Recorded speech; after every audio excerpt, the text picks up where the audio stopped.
Thanks, Anne, for that reading. We live, don't we, in a divided society and in a divided world. Have you found, like me, that people, you and me, are judging more because of COVID? That you make judgments on governments, other people, all because of the complex issues of COVID-19. Has this drawn judgment and our judging out?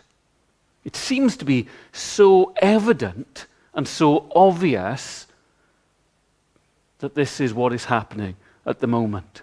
Let me ask you, how do you feel about the Welsh Government's response to COVID-19?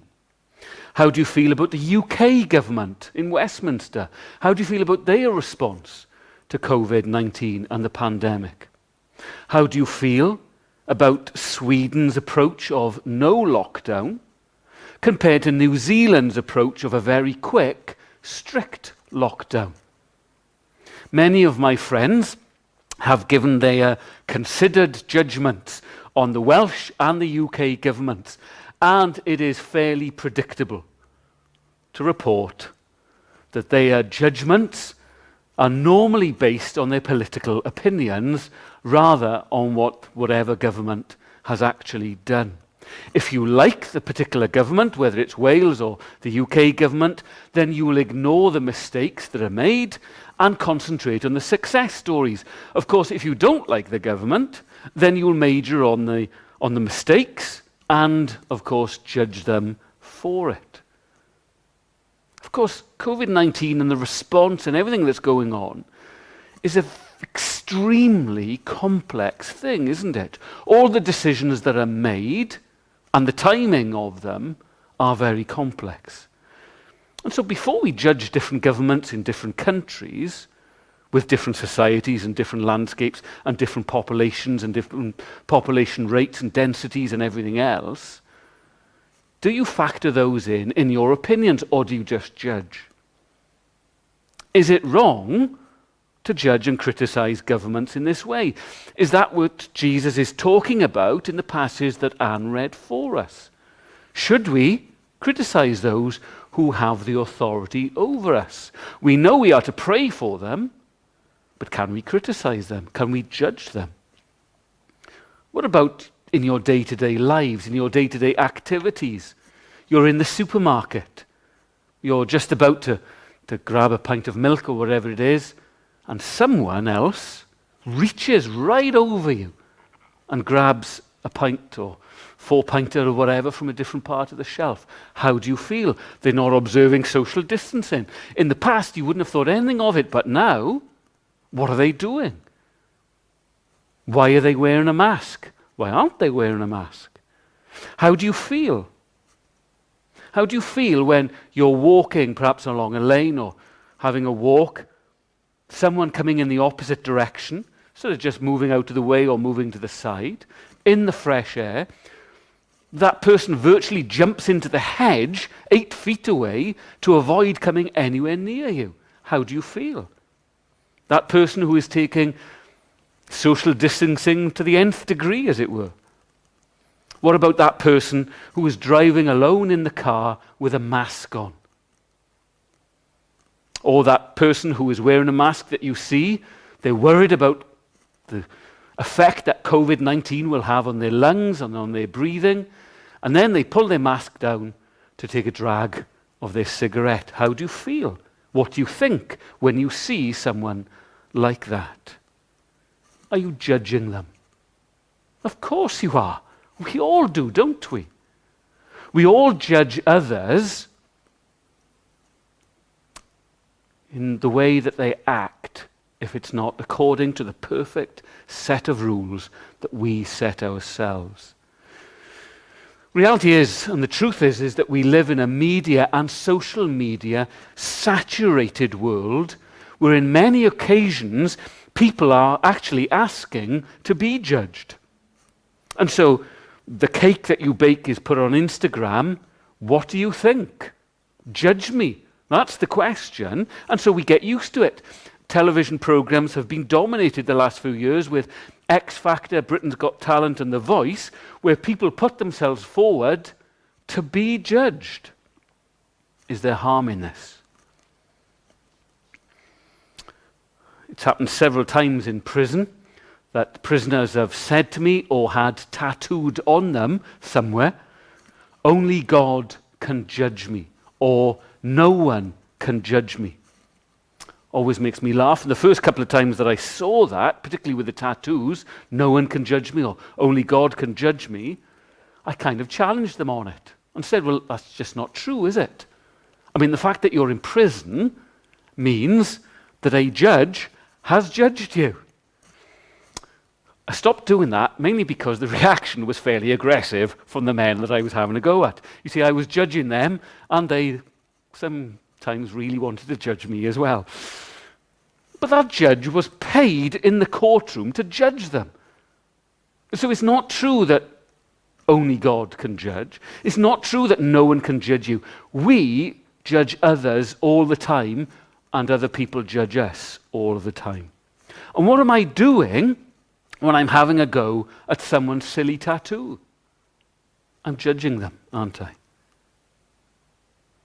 We live in a judgment-saturated world, and Jesus and the Bible speaks into this. First thing that I want to do this morning, and I want to ask 3 very simple questions.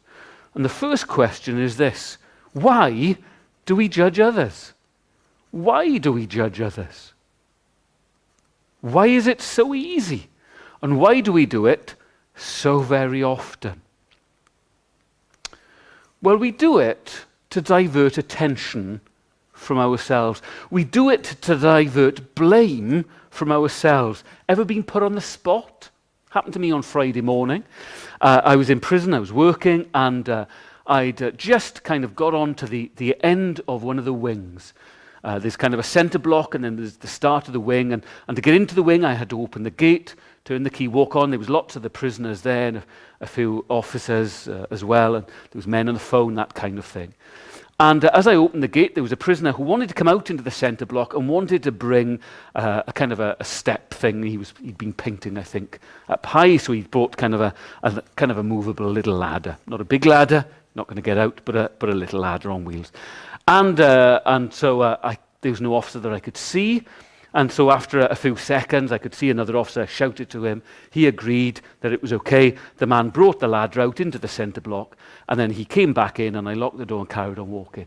10 seconds later, I get stopped, put on the spot by the counsellor, the prison counsellor, someone who counsels people, gives them advice, that kind of thing, talks them through mental health problems. He used to be an officer, and he stopped me and said, David, he said, give me an example of safeguarding. Put on the spot. Immediately I felt guilty. What had I just done? And immediately, what did I try to do? I tried to divert the blame from me. I said, you might open a gate, something like that, and you shouldn't, or you might go. And it turned out, and I was about to say, it wasn't me, Gov, it wasn't my fault.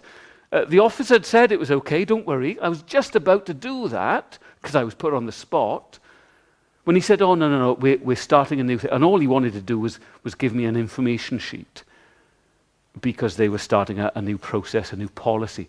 He hadn't even seen what I had just done. But I felt on the spot, and immediately I want to divert the blame to someone else. Do you do that? It's not just me that happens to. You're put on the spot. What do you do? It wasn't me, it was someone else. There's nothing new under the sun, is there? When sin first comes into the world and God puts Adam on the spot, what does Adam do? He diverts the blame onto someone else. It was the woman that you gave me who talked me into it. Eve. It wasn't me, it was the serpent. And as the old joke goes, the serpent didn't have a leg to stand on. But we've always done what Adam did. We divert the blame. We judge others so that we're removing the blame from ourselves. What are we doing? We're literally pointing a finger at someone else The issue is, of course, we've got 1, 2, 3 fingers pointing back at ourselves. We love to point the finger at others. I want to take you into a courtroom this morning. If you're thinking about judgment and judging, that is the natural environment for judgment, isn't it? But imagine Johnny is in the courtroom. He's there in the dock. And he's there in the dock with loads and loads of other co-defendants. The charges are read out. What's the first thing that he does? He points the finger at the other defendants. It wasn't me, it was them. What's he trying to do? What are we trying to do? If it was us, we would do exactly the same thing. We're trying to show, aren't we, that we're better. We're trying to show that it's not us, it's them. We're trying to divert that blame away from ourselves. And we're trying to judge. You see, what we're trying to do is we're trying to move our position in the courtroom. We don't want to be in the dock. We want to be where the judge sits. Why? Well, that's the safest place in the courtroom. That's the best place in the courtroom. I mean, in the courtroom environment, who gets paid more than the judge to start with?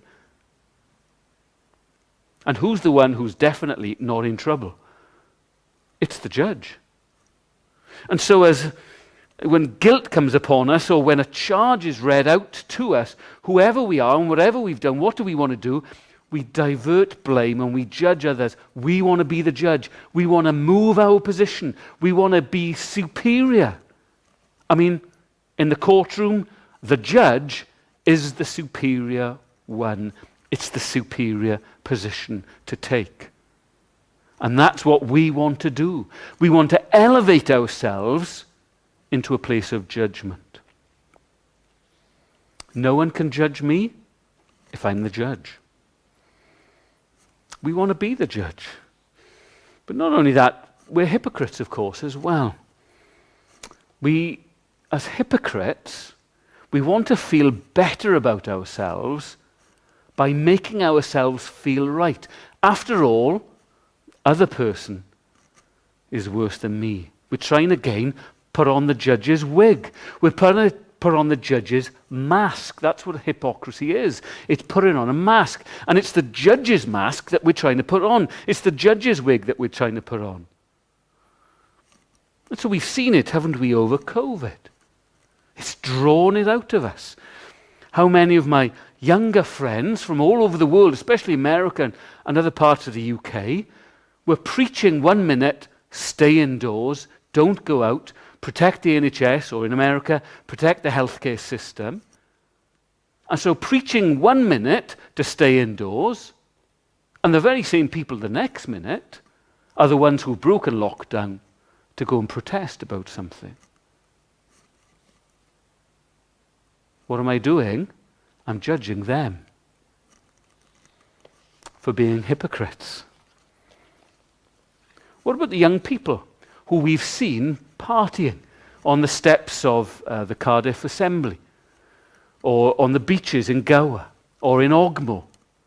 We judge them, don't they? Having beach parties. Why don't they stay home? The message was, protect Granny and Grandpa, wasn't it? But who am I to judge them when most of those young people have been staying in and not seeing their friends for week after week after week? No wonder they've gone mad when they've gone out. They haven't been out for weeks. They have been, in the main, protecting Granny and Grandpa. So why am I judging them? Why do we judge? We can't help ourselves, can we? We can even judge people for being judgmental. The reality is that you and I, we constantly judge others.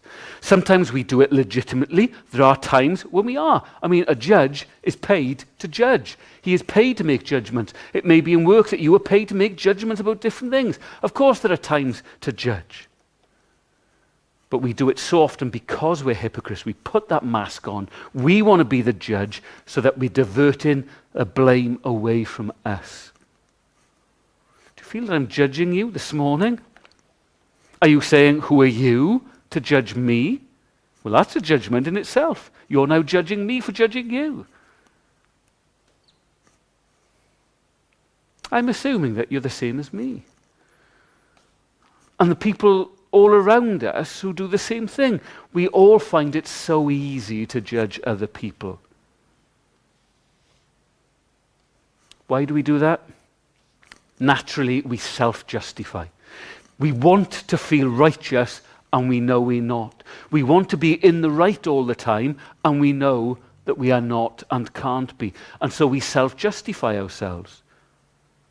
Our pride means that we apply different standards as hypocrites to others than we do to ourselves. And so in the supermarket, when someone else reaches across in front of us, what are they doing? Why are they invading our space? But when we do it, well, I haven't got the virus anyway, have I? And I'm just reaching across just to pick it up. I know I shouldn't, but. And the excuse and the reasoning comes out to self-justify. But when someone else does the same thing, judgment. No extenuating circumstances for them. No excuses for them, just judgment. I'm describing me and I'm describing all of us this morning, aren't I? Because judgment is so very easy. So as we come to the Word of God in Matthew chapter 7, the second thing that I want us to look at this morning is this. And the second question is, what does Jesus teach us? What does Jesus teach us? Do not judge, or you too will be judged. For in the same way, verse 2, as you judge others, you will be judged, and with the measure you use, it will be measured to you. This is part of Jesus' biggest recorded block of teaching. It's part of the Sermon on the Mount, a very famous sermon that Jesus preaches. He is teaching all the way through. It's a remarkable passage. It's a remarkable sermon, and I commend it to your reading and to your study. It's also incredibly countercultural. The people of first century, as they heard the words of Jesus and heard his teaching, would have been astounded and astonished at what he was saying, because virtually everything he says that runs counter to the culture of the day. It's flipping and inverting, if you like, everything on its head. Jesus changes everything as he preaches. And he does the same here. And in verses 1 to 6 of Matthew chapter 7, Matthew records these words of this sermon for us. Jesus teaches us three very clear, very straightforward things. They're all related. But he teaches us three things. Don't judge others. Don't be a hypocrite. Don't get into endless debates. That's basically what he's teaching. So don't judge others. Do not judge, verse 1. That's straightforward, isn't it? Or you too will be judged. So what's Jesus saying there? Well, he's not saying don't ever show any kind of discernment, because a bit later on he tells us to be discerning. So we do need to be and have that discernment. We need to make judgment calls sometimes about people and about what people say. We need to do that. Of course we do. What Jesus is saying here is don't be judgmental. There is a difference, and you know what that difference is. It's sitting in judgment over someone. And Jesus goes on to explain, do not judge, or you too will be judged. For in the same way as you judge others, you will be judged. And with the measure you use, it will be measured to you. So be careful in the way that you measure others. Be sympathetic to them. Think of the shoes that they are walking in. You're not walking in their shoes. You don't have their lives. You don't know what they've just gone through. So how can you judge them? It may be that you can. But remember, if you do, you're going to be judged with the same standard. So don't judge. Don't be judgmental. Don't have that spirit of judgmentalism, that spirit of criticism. We can so easily, can't we, get in a rut of just criticizing everyone and everything. Once we start, it's like a snowball coming down the mountain. Seemingly we can't stop. That's what Jesus is is talking about. Do not judge. Don't be judgmental, or you will be judged. You see, he's reminding us that as we're pointing the finger, those fingers are pointing back to us. And you will be judged. Don't have that spirit of criticism, he says.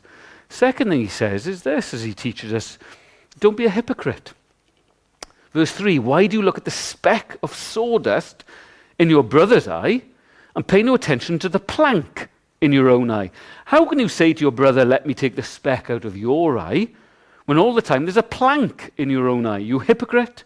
First take the plank out of your own eye, and then you will see clearly to remove the speck from your brother's eye. You see, he's not saying there don't judge, he's saying don't be a hypocrite. And he is using absurd comedy and humour to make his point.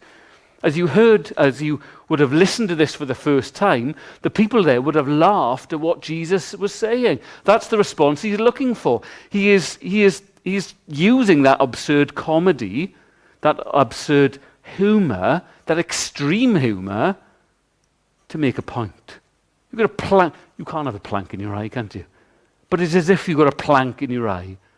You've got all these problems. You've got all these issues. You've got a plank's worth of things that you could be judged by, and you're looking to take a speck of dust out of your friend. What are you doing? Jesus is saying. What is going on? You're being a hypocrite. Don't be a hypocrite. You hypocrite, he says. Deal with your own issues, and if you deal with them, then you may be able to deal with others and help others as well. I mean, if you've got a speck of dust in your eye, it's helpful to get rid of it, isn't it? Because it's an irritant. But the only person that is irritating is you. It shouldn't really be irritating anyone else, because it's no one else's eye but yours. You see, the issue is this. This is what Jesus is saying. Deal with your own issues instead of looking down your nose at other people's. You shouldn't be looking down your nose because there's a plank in the way. We want other people to act in the way that we think that they should. Problem is that when we set that standard, we don't even live up to that standard ourselves. And that's our real problem. We don't meet our standards, but we expect other people to. That is rank hypocrisy. And Jesus here calls it out. It's part of judging others. And then the third piece of teaching that Jesus gives here is found in verse 6. Don't give dogs what is sacred. Do not throw your pearls to pigs. If you do, they may trample them under their feet and turn and tear you to pieces. So what's Jesus talking about here? Don't give dogs what is sacred, pearls to pigs. What he's talking about there is, he's talking about the gospel really, and he's not saying stop evangelizing or stop telling people about the gospel, stop telling people about Jesus. He's not saying that. But once you have told them, and once you have started to tell them, don't get into endless debates. You see it sometimes on Twitter or Facebook or something, and the comments just go on and on and on. There comes a point when you have got to stop. Don't give anything sacred away, because these people are acting like dogs and pigs, Jesus says. And so you stop. And so you shake the Facebook and Twitter dust off your feet and you move on. You stop. You see, the issue is, and it's part of judgment, that it's not really about you being right all the time. That's what Jesus is saying.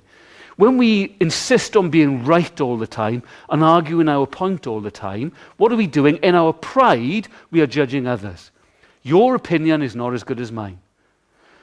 And so you need to sort that out. That's just pride. We always want to be right. Think about all the arguments that you've had over the years. The trivial ones. What are they? You're asserting your opinion against somebody else's. You think you're right, and of course they think that they are right. That's why you argue. You think differently. Is it possible that one of you is right and one of you is wrong? Yes. Is it possible that both of you are right? Yes. Is it possible in an argument that both of you are wrong? Yes, of course. And ultimately, for 99.9% of arguments, what difference does it really make? Is it really important at all? Really, really, it's not, is it? What difference does it make? It makes a difference to your pride. That's what it makes, and that's what Jesus is talking about here. And really in the whole section, he's really talking about your pride. You're being proud. You're attacking others. You're having that hypocritical mask. You're insisting that you're always right and your point of view is right and everyone else is wrong. You have to prove your point to people who refuse to agree or even engage. They are all pride issues. Jesus is teaching us here that pride affects everything, and it is seen in our hypocritical, judging way that we can't give up. That's what Jesus teaches. So the third thing that we want to see this morning is this. How is Jesus so very, very different from us? How is Jesus so different from you and I? Because he is. I mean, here we see that Jesus is the master teacher. I mean, in this message and in all his message here, he is subverting just about everything. But it's not just in his teaching that we see the difference in Jesus. You see, the advice and the teaching that Jesus gives here is wonderful. It is great, isn't it? Teaching about your pride is so helpful. But it's not just advice that Jesus gives. This is part of the gospel, and gospel means good news. This is not just advice, this is good news. We like good news, don't we? You know, in the past week, people have had, to varying degrees of success, A-level results. There's been huge controversy over it, hasn't it? On Wednesday night and early Thursday morning, people were getting advice, what to do, etc., etc. It's nice to have that advice. This is what you need to do tomorrow. But it's better when you have good news. You've got 3 A stars or whatever. When you get the grades that you need, that is good news. That makes the real difference. Yeah, the advice and the teaching is good, but good news is better. How is Jesus so very different from us? Well, because Jesus, the one who teaches these things, is without hypocrisy and is superior. He really is. When you and I look honestly in the mirror, we see pride. But when you honestly look at the life of Jesus Christ, what do you see? You see the very opposite of pride. You see humility. And for you and for me this morning, that is good news. We are the judged in the courtroom. We are in the dock. We are the judged, and we want to be the judge. That's pride. We want to swap places in our pride. We want the superior place in the courtroom. But the good news for you and me this morning is this. Jesus is the judge who willingly, in humility, goes into the dock for you and I. You see the swap? You see the difference? Our pride moves us from the dock to the judgment seat. Jesus' humility moves him from his rightful superior place of being the judge and willingly coming into the dock, willingly being condemned, unjustly being condemned, and yet not crying out, not blaming others, even though he is the very one who can blame others. He is the one in the dock who doesn't, for you and for me. And he takes the judgment of God upon himself for you and for me. That is real humility. That is real good news. And that is how Jesus is so very different from us. He is judged so that you and I can be pardoned. And he is punished on the cross so that you and I can be set free. And even as he is just judged unjustly, as he faces death, as he is on the cross, even then Jesus does not judge his executioners. Even then, in his dying, in his humility, Father, forgive them, they don't know what they're doing. No judgment. He's so very different from us, isn't he? He's so far superior to us. We want to be superior. He is superior, yet he willingly gives that up for you and for me. It is good news. It is teaching, but it's not just teaching. It is good news as well. Because for us this morning, it's not really about being good or bad. It's not about being righteous or unrighteous. It's not really any of those things. It's a warning about being self-righteous. And a reminder that the sinless, righteous one has come and has been judged in our place. He has been condemned in our place so that we don't have to be. If you're not a Christian this morning and you've met a righteous, self-righteous, judgmental Christian and they've put you off Christianity, let me apologize first of all. And then let me tell you this, don't look at other people, they're the same as you, but look at Jesus Christ this morning. He is different. He is not judgmental. He is humble. And he does all this for you this morning. The truth is we are all miserable sinners and failures who love judging other people. But the good news is all about Jesus this morning. Because being saved by Jesus means that we are out of the dock. He has already gone into the dock for us. He has taken our place. He has taken our punishment and our guilt. He has dealt with it. And the Christian is set free from that punishment, set free from that judgment. So don't judge others. The good news of Jesus Christ is that God does not condemn the Christian, so the Christian is not to condemn others. There is now, therefore, no condemnation for those who are in Christ, so stop condemning others. You and I, we are not superior to other people. We're just sinners in different circumstances. But Jesus Christ is superior. The judge has come. And in humility for you and for me, he was willing to be judged. Do you know him this morning? Do you know the one who says, do not judge? Do you know the one who is willing to be judged for you? Well, we're going to sing this morning a reminder of how beautiful Jesus really is. All my days